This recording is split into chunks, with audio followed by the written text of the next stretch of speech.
Thank you, everyone, for coming here today. We really appreciate it. I want to acknowledge my friends and leaders in this community that are here to support me in our message today. We're here to talk about crime in Maryland and crime in Baltimore and what we can do about it. I wish that this was not a necessary conversation, but given the state of violence in this city, this problem cannot be ignored. Baltimore is an amazing city, the backbone of our great state. But Baltimore, to succeed, must fix its crime problem. For too long, politicians have had their heads in the sand making excuses and not doing their jobs while crime gets worse and worse. This must change. We stand here in the neighborhood of Rosemont, a neighborhood that has long been known for its blue-collar, hard-working people, real Baltimore people. But it is also a neighborhood that has been neglected and the victim of out-of-control violent crime. I want to make it very clear that while we need new strategies to deal with crime, and we certainly need to put repeat violent offenders behind bars, we also need a renewed effort to bring hope and progress back to neighborhoods just like this. And I can promise you that while one of my top priorities is to make the streets of Baltimore safe again and to ensure that families can walk through their neighborhoods like this, with their heads held high, without fear of being victimized, I will also be the governor that fights like hell to bring even more resources to this city that everyone can prosper. Public safety is the first priority of any elected official, and by any normal measure, the elected officials of Baltimore City are failing its residents. Over the last 6 months, we've had over 180 murders. June was the deadliest month in 7 years, and the first 6 months of this year were the most violent 6-month stretch in the history of Baltimore. Sadly, once again, we're not only going to surpass 300 murders this year, but we might even reach 400. This is an unfathomable tragedy, hundreds of souls, hundreds of stories that will never get told because elected officials don't have the courage to do what's right. The men and women in law enforcement in this city have been the target of political attacks and blame they don't deserve for far too long. If crime is getting worse and there are issues with the police force, you don't demonize the people risking their lives every single day. You come up with new plans and you get to work. So as governor, let me tell you what I'm going to do to start. First, by the time I am governor, if Baltimore City does not have a crime plan that is working, I will implement a Baltimore Crime Commission made up of top criminal justice and law enforcement experts from around the state and around the country if need be. I truly hope that I don't have to do that. But hope is not a strategy. Second, I will make the resources available to hire hundreds of more officers for this city and to get them the training they need to do their jobs right. If I have to tap the state's rainy day fund to get it done, so be it. This is a crisis that needs immediate action. The days of defunding the police are over. It's time to refund our police and defend our police. If the legislature doesn't agree with me, then we will have to fight for all of Marylanders to see. Third, just like Governor Hogan has done, I will submit emergency legislation to ensure that repeat violent offenders are put behind bars and those who commit crimes with illegal guns received stricter penalties. It couldn't be more clear that many criminals are quite frankly not afraid of the consequences. They have been emboldened by a weak prosecutor who is more focused on getting people out of jail than making sure that violent offenders are off of our streets. There are laws on the books for a reason. Whether it is Marilyn Mosby or any other prosecutor, they must do their job. 4, you can have all the laws in the world, But if you don't have good prosecutors to make the case, they are worthless. As governor, I will launch an unprecedented 2-year enforcement program built around 25 elite prosecutors empowered to operate in both federal and state courts. They would concentrate on the worst crimes committed by the city's worst criminals: murders, shootings, carjackings, and sexual assaults. These prosecutors would be designated as special U.S. assistant attorneys, and their mission would be simple: build the strongest cases against the city's most violent criminals.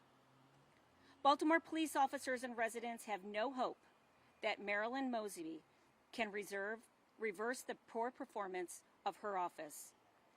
This plan would create a new standalone group that can work effectively with federal and local law enforcement, expertly handling important prosecutions of the worst violent criminals.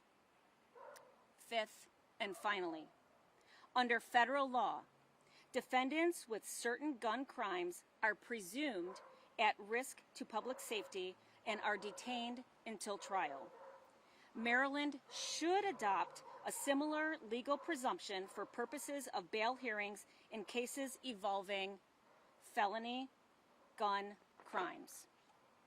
During my first year in office, I will submit legislation establishing a presumption at bail hearings that defendants are a public safety risk and therefore should be held until trial if they are charged with the use of a firearm in a criminal violence, the use of a firearm in furtherance of drug trafficking, or a felon in possession of a firearm.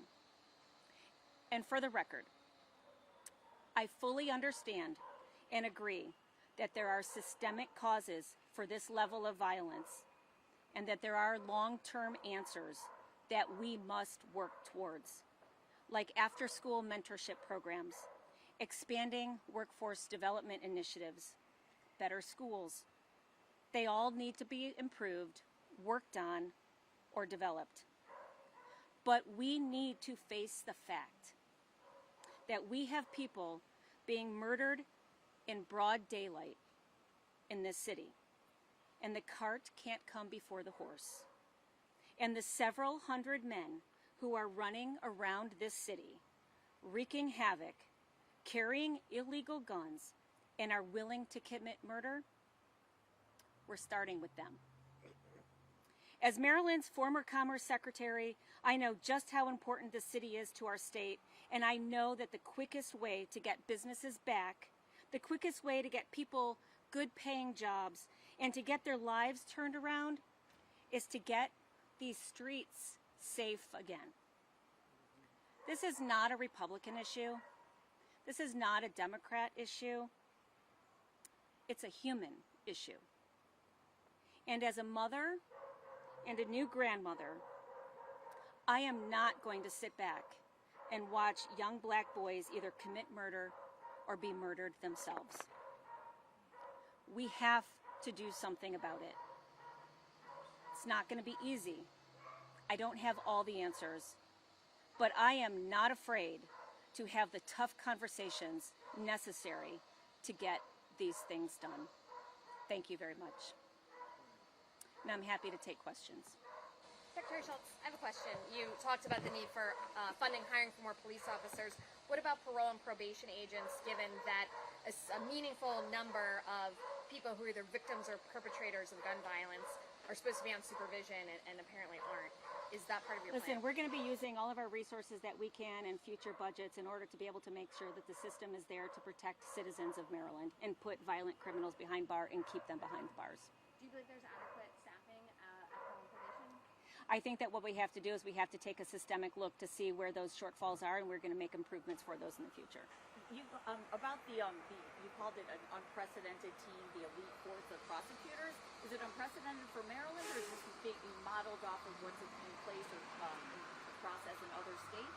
It's unprecedented in Maryland, and we need to be able to use all of the prosecutors that we can that hold it in their realm to be able to make sure that crimes and tougher prosecutions and tougher penalties are put towards violent criminals. Is there another state that has a model, perhaps, that you're I have working not on? seen that we're working on. Okay, thanks. Secretary Schulz, you talked about introducing legislation in Annapolis similar to what we've seen the governor introduce before. He wasn't successful. How do you imagine the future going if you were to introduce the same plans? Why do you think it would get done? Well, listen, I applaud the governor for putting forth all of these types of plans in the past, and I know that he has had some roadblocks when it comes to the state legislature. I am going to stand up to the state legislature, and I'm going to stand up to the elected officials that are here in Baltimore City to be able to make sure that we continue to have the conversation, because we are seeing staggering records when it comes to murder and violent crimes in this city, and we're going to be able to make sure that that conversation continues and we elevate it. I will use this platform every opportunity that I can to be able to make sure that people in Baltimore City and across the state know that they have the toughest defender of the laws in the state. Can I ask how I'm assuming you two gentlemen are from this building. How did you come to use this as a site? What do you think of the Secretary Schultz's ideas? Well, Kenny Ebron, he's a member of this congregation, so this is a church that serves many people in the community here in Rosemont, and we wanted to use this backing because these are great public servants, and these are people that are fighting for their communities alongside us every single day. Okay. Oh, I'm sorry. Some of them I didn't see there. Sorry. No worries. Sorry. Secretary Schultz, I know that the governor has had many conversations with high-level city leaders, and that state agencies and local agencies have talked and worked together. Well, We'll wait for progress. Well, yeah. What did you say? Progress Your name in is action. Kenny? Is that it? Okay. And are you a member of the church as well? Yes. Okay. Multitasking. Sorry. No, That's okay. Would your election and your sworn in January, and I understand it's not like there I'll say haven't been conversations in the past and efforts to work together. Would it represent a clean start, a clean slate, and a new beginning in terms of how the city and state tackle this problem? Well, I've had some initial conversations with Baltimore City leaders in the past, and we've talked about what their plan is, what the crime plan is for Baltimore City. Obviously, what happens in Baltimore City is reflective of what happens around the state, and we want to be able to make sure that it's there. But if somebody's going to tell me that they have a crime plan, we actually need to see a crime plan that's working. And if it's not working, then it's time to shift gears. And my office and my administration will be able to make sure that if they have a crime plan, it's working. And we're going to be a part of that solution from day one. Absolutely. Going back to the prosecutor team, where would those prosecutors come from? Well, there's a lot of different avenues to bring the prosecutors in from both local, state, and federal offices, and be able to use those that have the ingenuity and the history of being able to put violent criminals behind bars and to be able to keep them behind bars, and that's going to be our number one purpose. How do you envision the working relationship if you were elected and let's say Marilyn Mosby wins re-election? If you're coming out criticizing her now, do you envision that working relationship getting patched up in the future?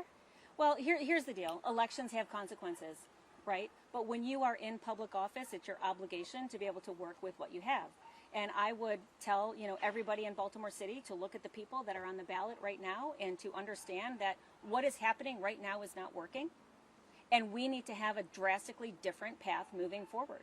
And we need to be able to look at those people that are going to be able to make change and to turn this city around. What's working right now is not working for Rosemont, and it's not working for any of the other numerous neighborhoods across the city of Baltimore. And we're going to be able to make sure that it does. I will work with anybody that's in office as long as they're willing to look and identify that there is a clear problem and that there has to be clear, valid solutions that work. What's happening right now is not working for these guys. It's not working for the people that are on the street. It's not working for anyone that I've talked to.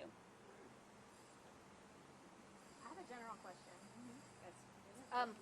Looking ahead to election night, it's possible in this race and other races that the winner may not be apparent on election night with the high number of absentee ballots out there. What is your message to voters or your supporters about their expectations for next Tuesday night? Well, I will say again, elections have consequences.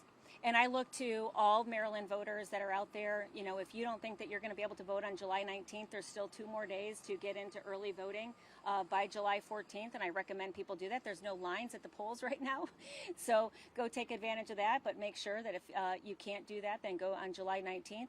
Listen, I truly believe that Marylanders in their heart, they know who the best candidates are that are going to be able to lead this state. And I truly believe, and it comes down to the Democratic Governors Association, right? They think that Kelly Schulz is going to be the toughest person to beat in November, so that's why they put a lot of money behind my opponent in order to be able to promote him and his candidacy, and they know that I can win. We need to tell Marylanders that we need to elect a governor that is going to put safety first. Because without safety, nothing else matters. Our educational system doesn't matter. You can't, strive to prosperity if your safety is in danger each and every day.